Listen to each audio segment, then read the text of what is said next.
Warahmatullahi wabarakatuh. Hai, selamat datang di Iseng-Iseng Review. Di kesempatan kali ini saya akan mereview SCV Quartz Camerator 01 Rising Hopper setelah yang satu ini. Jump! Authorize.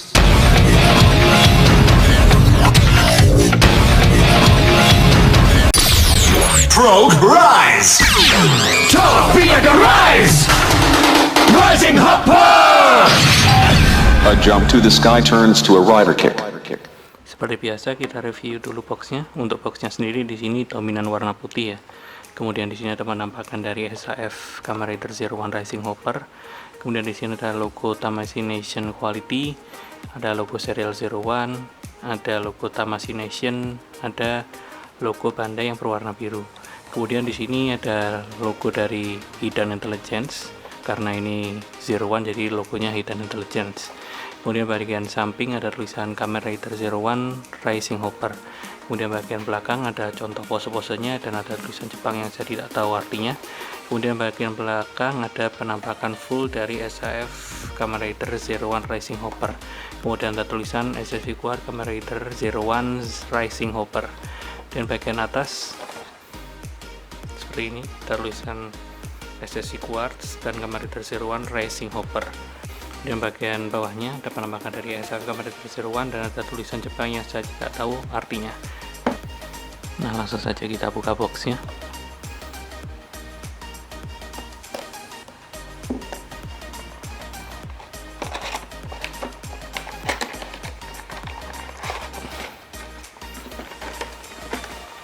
Nah, ini adalah isi dari box SAF Camerator 01 Rising Hopper. Langsung saja kita buka blisternya untuk lihat lebih detail.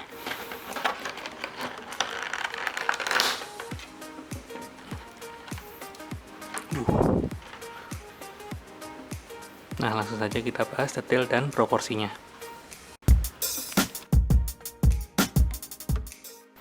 Dari segi proporsi bisa dilihat di sini sepintas sudah kelihatan sangat pas ya seperti di serialnya. Cuma di sini menurut saya pribadi di bagian kepalanya kurang sedikit lebar sedikit ya. Jadi kesannya masih kelihatan seperti lonjong banget ya. Tapi it's okay, nggak apa-apa. Kemudian di bagian bahu sama, jadi dia agak kurang lebar sedikit ya. Meskipun seperti ini pun juga sebetulnya sudah pas, tapi kalau dia lebih lebar mungkin akan kelihatan sedikit lebih berisi. Untuk proporsi hanya segitu saja, jadi memang tidak ada suatu hal yang besar seperti di Camerator Zio kemarin yang dia proporsinya agak ngaco. Untuk 01 ini so far lebih bagus lah daripada Zio yang kemarin. Oke, selanjutnya kita lanjutkan ke detailnya. Untuk detail kita mulai dari bagian kepalanya dulu atau bagian matanya ya. Di sini bagian matanya warnanya merah.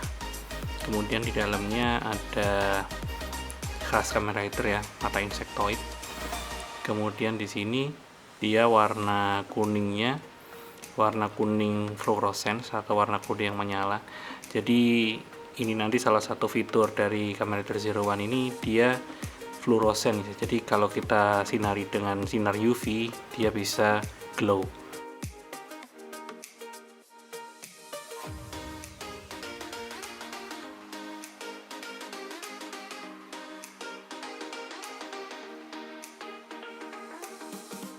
Bukan glow in the dark. Kalau glow in the dark itu dia tidak terkena cahaya, dia bisa menyala sendiri. Sedangkan kalau 01 ini kita harus sinari dia dengan sinar UV dulu baru bisa menyala.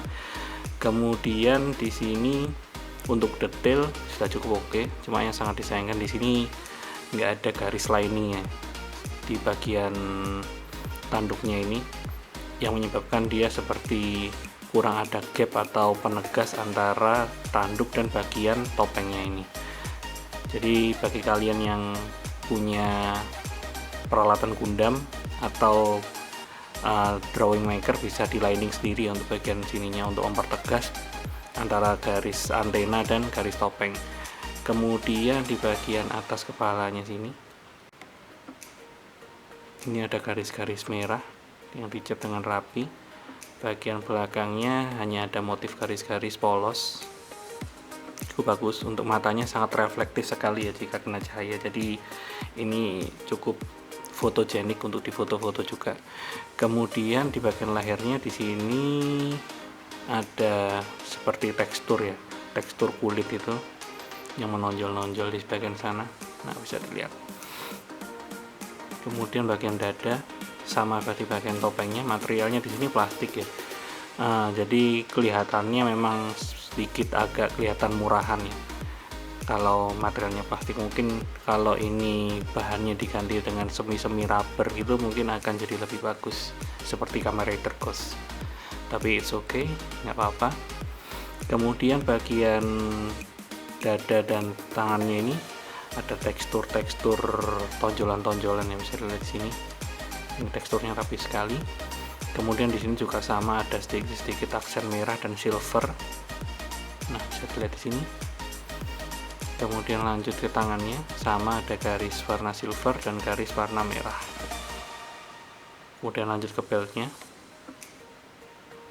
Nah, itu untuk beltnya kelihatan di situ ada logo dari Progresski Rising Hopper. Kemudian ini beltnya agak kurang detail ya. Jadi di sebelah sini harusnya warna merah, tapi di sini polos warna hitam. Mungkin bagi kalian yang suka custom bisa dicat sendiri. Kemudian di sini ada holdernya untuk naruh Progresski. Kemudian bagian belakang di sini ada detail belt ya, beltnya standar bentuknya garis-garis. Kemudian ada logo warna hijau di sini. Bagian punggung nggak ada detail yang spesial. Di sini hanya ada garis-garis atau tekstur tonjolan-tonjolan di bagian suitnya. Kemudian lanjut bagian kaki, di sini sama warna kuning dan ada garis-garis warna merah. Lanjut bagian sepatunya juga sama sih, nggak ada yang spesial juga, hanya ada warna kuning dan garis-garis warna merah. Kemudian bagian solnya di sini ada garis-garis yang nggak ada logo khusus Kamen Rider Zero One, tapi ada garis-garis yang mirip bentuknya seperti di bagian beltnya. Oke, selanjutnya kita lanjutkan ke artikulasinya.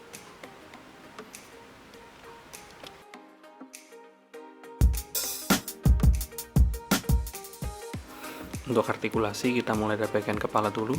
Kepala bisa diputar 360 derajat, bisa dirundukkan, bisa didongakkan, bisa dimiringkan ke kanan, ke kiri. Ini untuk kepalanya cukup luas ya untuk digerak-gerakkan, nggak terlalu kaku. Kemudian untuk lengan bisa diputar 360 derajat juga, bisa diangkat seperti ini. Nah, seperti ini nih, dia agak ngunci ya untuk bagian shoulder padnya ini, jadi kurang luas untuk digerakkan. Kemudian di sini ada bicep joint, bisa diputar. Kemudian di sini ada double joint bagian sikunya. Kemudian untuk lengan atau pergelangan tangan bisa diputar. Kemudian untuk artikulasi dada agak sulit untuk digerakkan ya, artikulasi dadanya. Tapi untuk artikulasi perut sudah cukup luas. Kemudian dia bisa menunduk seperti ini, bisa didongakkan sampai mentok seperti ini. Kemudian untuk kaki bisa ke belakang seperti ini mentoknya, karena dia agak kehalang sama bagian pantatnya ini. Kemudian di sini ada double joint, bisa ditekuk seperti ini. Ini cukup ekstrim ya untuk penekuan jarang-jarang SAF, bisa ditekuk sampai seperti ini untuk double joint kakinya. Kemudian bagian ujungnya juga bisa ditekuk seperti ini. Kemudian untuk kedepannya kita coba apakah dia bisa. Kedepannya bisa mentok seperti ini. Nah, sekian untuk artikulasi. Selanjutnya kita lanjutkan ke bagian aksesoris.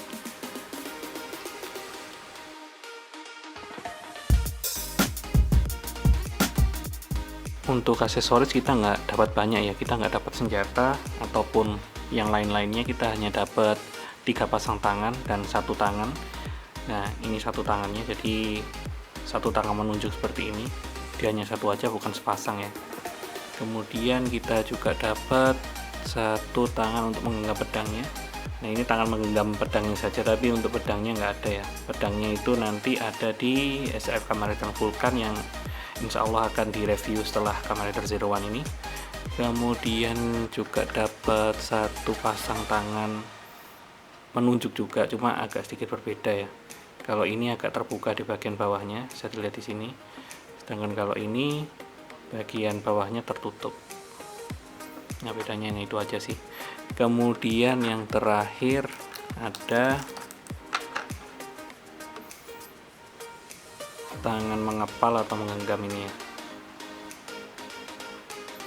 Kemudian yang nempel di SF-nya sendiri adalah tangan terbuka. Jadi biasanya kan yang menempel di SF-nya adalah tangan yang menggenggam, tapi ini yang menempel tangan yang terbuka.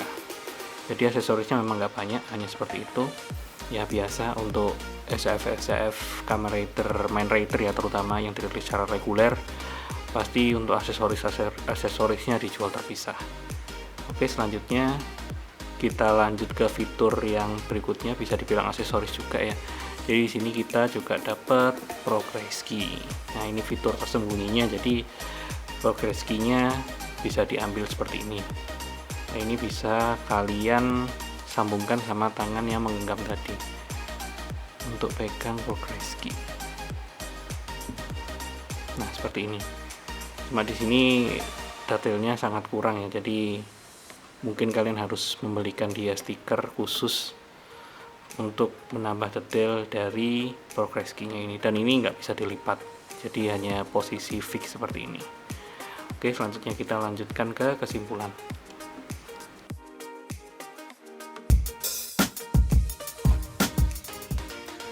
Untuk info tambahan, Kamen Rider Zero One Rising Hopper ini rilis pada bulan Februari 2020, cuma saya ini nyampainya agak terlambat ya karena ada virus corona ya yang menyebabkan keterlambatan shipping. Kemudian untuk harganya sendiri ini dibanderol dengan harga 3.000 yen, cukup terjangkau untuk ukuran SAF reguler ya, cuma yaitu tadi aksesorisnya hanya dapat tangan aja, nggak dapat aksesoris berupa pedang atau tembak seperti ada di serialnya. Jadi bagi kalian yang mau punya pedangnya, kalian harus punya Kamen Rider Vulcan ya, yang insya Allah akan direview setelah Kamen Rider Zero One ini.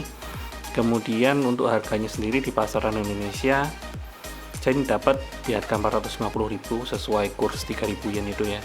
Kemudian untuk harga pasarannya di marketplace mungkin sekitar 600 atau mungkin 500 ya sekarang ya, 500 sampai 800.000 rupiah. Jadi bagi kalian yang ingin mencari range harganya segitu, jadi kalau bisa sih nyari di harga 500.000 rupiah itu sudah cukup worth ya, atau sudah sesuai dengan harga pre-order. Untuk fitur khusus seperti yang saya bilang tadi, Kamen Rider Zero One ini bisa memantulkan sinar UV ya. Jadi kalau dipantulkan sinar UV dia akan glowing. Jadi ini salah satu fitur di Kamen Rider Zero One ini yang jarang ada di SAF lainnya. Kemudian dari segi proporsi, untuk segi proporsi dia sudah cukup pas, cuma ada sedikit yang mengganjal. Pertama di bagian kepala yang sedikit kurang lebar, dan bagian bahu yang sama sedikit kurang lebar. Selebihnya sih sudah oke. Bagi kalian yang mengkoleksi Kamen Rider atau Main Rider-nya saja, Kamen Rider Zero One ini tentu nggak boleh dilewatkan ya. Selain ceritanya bagus dan dia punya potensi untuk harganya naik ya. Jadi bagi kalian yang belum punya, segera mencari mulai dari sekarang, karena untuk batch Indonesian Fair seharusnya sudah masuk ke Indonesia sehingga harganya masih terjangkau. Oke.